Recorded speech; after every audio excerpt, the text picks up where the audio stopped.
مولانا محمد عارف باللہ صاحب سے درخواست کرتی ہوں کہ مقالہ اپنا پیش کریں۔ آپ جامعہ عائشہ نسواں حیدرآباد میں استاذ کی حیثیت سے اپنے فرائض انجام دے رہے ہیں۔ آپ کے مقالے کا عنوان ہے دوسرے مذاہب کے ساتھ بقائے باہم کی شرعی بنیادیں۔ مولانا محمد عارف صاحب۔ السلام علیکم ورحمۃ اللہ وبرکاتہ۔ وعلیکم السلام ورحمۃ اللہ۔ الحمد للہ رب العالمین والصلاة والسلام علی سید الانبیاء والمرسلین وعلی آلہ وصحبہ اجمعین، اما بعد۔ محترم صدر اجلاس جناب ڈاکٹر فہیم اختر ندوی صاحب اور ناظمہ اجلاس محترم عزیز شان سارہ صاحبہ اور دیگر سامعین و ناظرین، بہت ہی اہم اور حساس موضوع پر اسلامک فقہ اکیڈمی کے اشتراک کے ساتھ مولانا آزاد نشر اردو یونیورسٹی نے یہ سیمینار منعقد کیا ہے۔ اس پر ہم سب شکر گزار ہیں۔ اللہ تعالیٰ اس کی افادیت کو عام فرمائے اور اس کے مقاصد کی تکمیل فرمائے۔ میرا جو موضوع ہے دوسرے مذاہب کے ساتھ بقائے باہم کی شرعی بنیادیں، اس سلسلے میں یہ عرض کرتا ہوں کہ موجودہ زمانہ اور اس زمانے کی تیز رفتار ترقی اور حالات کی تبدیلی کی وجہ سے انسانی روابط و تعلقات میں مختلف نوع وسعتیں پیدا ہوئی ہیں۔ ملازمت، تجارت، سیاست، بود و باش میں مختلف افکار و نظریات اور مذاہب و عقائد کے حامل افراد کے اختلاط سے بقائے باہم کے اصول کی رعایت اور رواداری کی اہمیت بہت بڑھ چکی ہے۔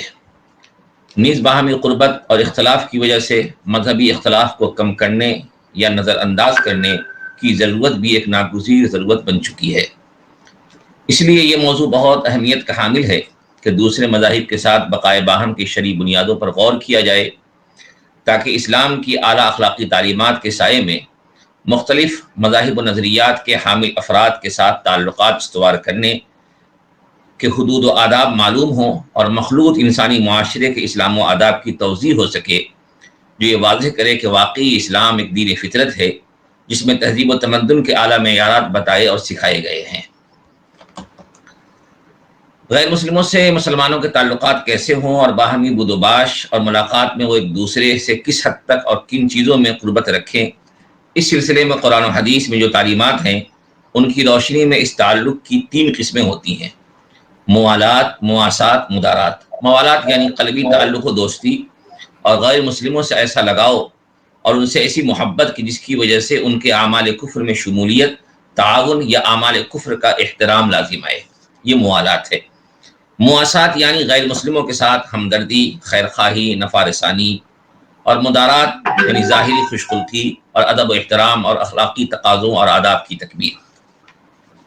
حضرت تھانوی رحمۃ اللہ علیہ نے بیان القرآن میں اس سلسلے میں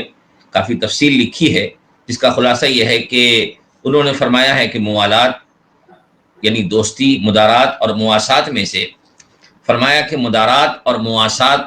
کی بالکل ہی اجازت ہے، البتہ موالات میں چونکہ اعمال کفر کا احترام اور اعمال کفر سے قربت اور دین اسلام سے گویا کہ ایک دوری پیدا ہوتی ہے اور دوری کا وہ چیز ذریعہ بنتی ہے، تو سدًا لذریعہ موالات کو اسلام نے ممنوع قرار دیا ہے۔ اس تقسیم و تفصیل سے یہ بات معلوم ہوتی ہے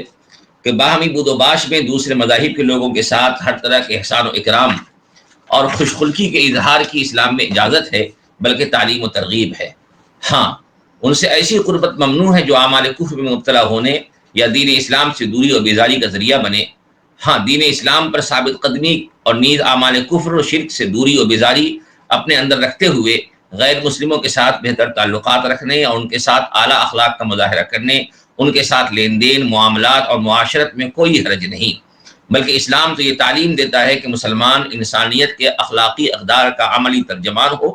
اور صرف انسان ہی نہیں بلکہ سائر کائنات کے ساتھ اس کے تعلقات اچھے ہوں۔ اور اس سلسلے میں احادیث نبویہ میں بہت تفصیل موجود ہے، جس پر ہمارے محدثین نے کافی علمی کلام کیا ہے۔ اسلام کے اسی مزاج کو سامنے رکھتے ہوئے مختلف مذاہب کے لوگوں کے ساتھ بقائے باہم کے یہ بنیادی ضابطے اسلامی تعلیمات کی روشنی میں معلوم ہوتے ہیں۔ نمبر 1، پہلی چیز تو یہ ہے کہ مذہبی اختلاف کے باوجود انسانوں کا احترام کیا جائے۔ باہمی بود و باش میں امن و سکون اور تعلقات کی بہتری میں اس بات کو بڑی اہمیت حاصل ہے کہ معاشرے کے افراد ایک دوسرے کے قدرداں ہوں اور عزت و احترام کے تقاضوں کے پیروکار ہوں۔ اسی لیے اسلام کی تعلیم ہے کہ اگرچہ کہ انسان اپنے غلط نظریات و عقائد کی وجہ سے گنہگار یا برا ہے یا اپنے کفریہ عقائد کی وجہ سے عند اللہ مبغوض ہے، لیکن بحیثیت انسان ہر انسان قابل احترام ہے۔ بحیثیت انسان ہر انسان قابل احترام ہے، چاہے وہ کافر و مشرک ہی کیوں نہ ہو، اس کے نظریات کچھ بھی ہوں، اس کا رنگ و نسل اور ذات و پات کچھ بھی ہو، ہر انسان کو آدمیت کے بنیادی حقوق حاصل ہیں، یعنی جان و مال کی عزت و حرمت کے ساتھ انسانوں کے مابین باعزت زندگی گزارنے کا ہر انسان بلا تفریق رنگ و نسل، علاقہ و زبان، بلا تفریق مذہب و ملت ہر انسان حقدار ہے، اور اس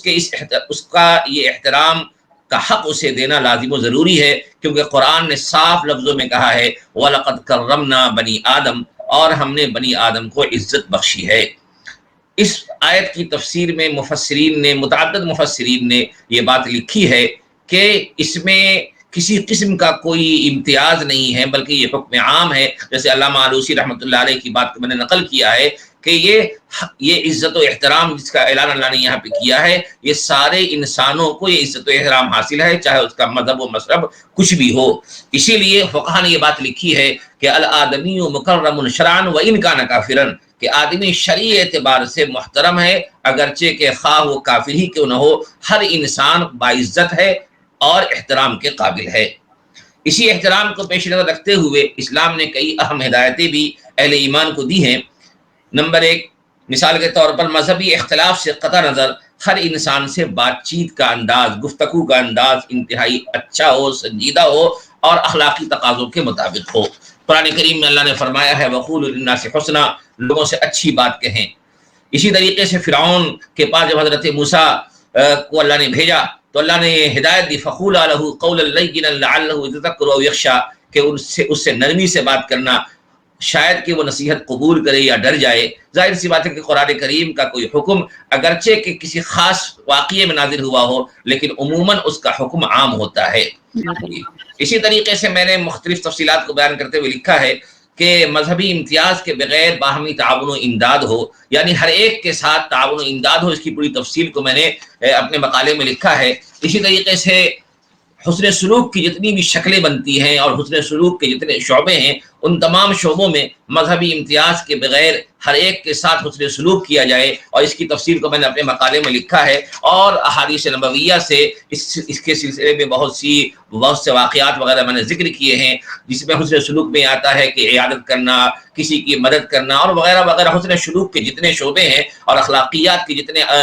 آداب و احکام ہیں، ان تمام میں غیر مسلموں کے ساتھ وہی معاملہ کیا جائے گا جو مسلمانوں کے ساتھ کیا جائے گا۔ ایک اہم چیز کہ ظلم و استبداد اور جارحانہ روش سے اجتناب کیا جائے اور ہر ایک کے ساتھ عدل و انصاف کیا جائے، اور اس سلسلے میں ہمارے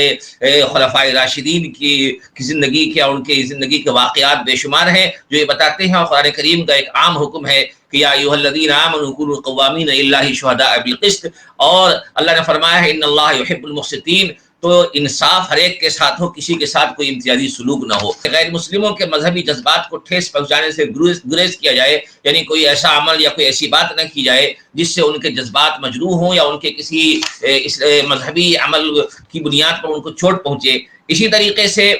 غیر مسلموں کی شادی میں یا ان کی خوشی کے موقع پہ شرکت کرنا اسلامی حدود کا خیال رکھتے ہوئے، اسلامی آداب کا خیال رکھتے ہوئے، ایسے ہی ان کی خوشیوں کے موقع پہ ان کے عمل کفر سے مطمئن اور راضی ہوئے بغیر ان کو مبارکبادی پیش کرنا، یہ سب چیزیں وہ ہیں کہ جس کی اسلام میں گنجائش ہے۔ اسی طریقے سے مذہبی آہنگی کو برقرار رکھنے کے لیے ایسے اعمال جو متوارث اعمال ہیں لیکن شرعاً وہ واجب و لازم نہیں ہیں اور شریعت میں اس کو کرنا ضروری نہیں ہے، تو وقتی حالات کے پیش نظر ایسے اعمال کو اگر ہم آہنگی کو برقرار رکھنے کے لیے چھوڑنا ضروری ہو جائے تو اس کی گنجائش ہے۔ ہاں ایسے عبادات و اعمال جن کو کرنا لازم ہے، ضروری ہے، تو پھر اس سے سمجھوتا ممکن نہیں ہے۔ بہرحال بہت سی شرعی بنیادیں ہیں جن کی روشنی میں ہم بقائے باہم کی کوششیں کر سکتے ہیں، اور اسلام کے پاس ایسے بہت سے اصول ہیں کہ جن کے ذریعے معاشرے کو پرامن بنانے کی مکمل ہدایات دی گئی ہیں، اور سچی بات تو یہ ہے کہ اسلام میں ایسی جامع تعلیمات ہیں کہ اگر ان کو اختیار کیا جائے تو معاشرے سے ہر طرح کی انارکی ختم ہو جائے گی اور امن و محبت کو پروان چڑھانے کا موقع ملے گا. اللہ تعالی ہمارے معاشرے کو پرامن بنائے اور اس پروگرام کے مقصد کو کامیاب کرے. وآخر دعوانا الحمدللہ رب العالمین. بہت شکریہ مولانا محمد عارف بلّہ صاحب نے بہترین انداز میں